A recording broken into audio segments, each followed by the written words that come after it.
know of a biblical character who the Bible calls the King of Righteousness. He is also called the King of Salem or King of Peace. He is mentioned to be without father, without mother, even without genealogy. He had neither beginning of days nor end of life. You may think I am talking about Jesus. No, I am not. The person the Bible says was made like Jesus and remains a priest forever as he lives on forever.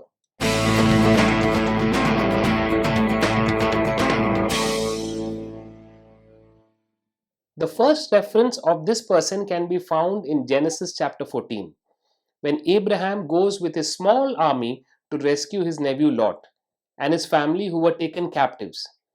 Abraham, after defeating the kings and freeing Lot, returns to meet this mystical character who is also called Melchizedek. Melchizedek brings out bread and wine for Abraham and is described as the priest of God Most High or priest of El Elyon.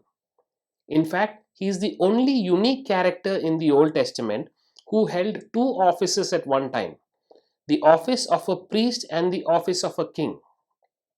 Melchizedek further goes on to bless Abraham, and in return, Abraham gives a tithe of everything to Melchizedek, showing that Melchizedek was higher in position than Abraham. In Psalm 110, we see the coming Messiah, Jesus, is described as a priest forever, according to the order of Melchizedek. Let's read Hebrews chapter 1 onwards to see more on this person. For this Melchizedek, king of Salem, priest of the Most High God, who met Abraham as he was returning from the slaughter of the kings, blessed Abraham. To Melchizedek, Abraham apportioned a tenth of all the spoils. First of all, by the translation of his name Melchizedek, meaning King of Righteousness, and also King of Salem, which means King of Peace. He is without father, without mother, without genealogy, having neither beginning of days nor end of life, but was made like the Son of Man. He remains a priest forever. Now observe how great this man Melchizedek was, to whom Abraham the patriarch gave a tenth of the choicest spoils.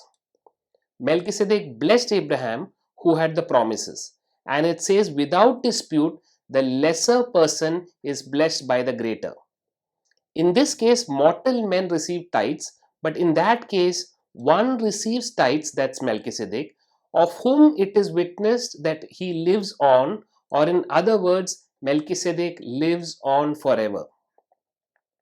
Let's summarize what we learned today. Melchizedek is the King of Righteousness. He is also called the King of Salem or King of Peace. We see in Isaiah that Jesus is also called the Prince of Peace. Melchizedek is without father, without mother, without genealogy. He has neither beginning of days nor end of life. Melchizedek is a priest who lives forever to make intercession. In conclusion, Melchizedek is certainly a type of Christ, but most probably could also be Christ in his pre-incarnate form, also called as Christophany. Finally, the Bible says Melchizedek lives on to make intercession. And we read in 1 Timothy chapter 2 verse 5, Christ is the one mediator between God and man. And Christ lives on to make intercession for us in the presence of the Father. May the Lord richly bless you.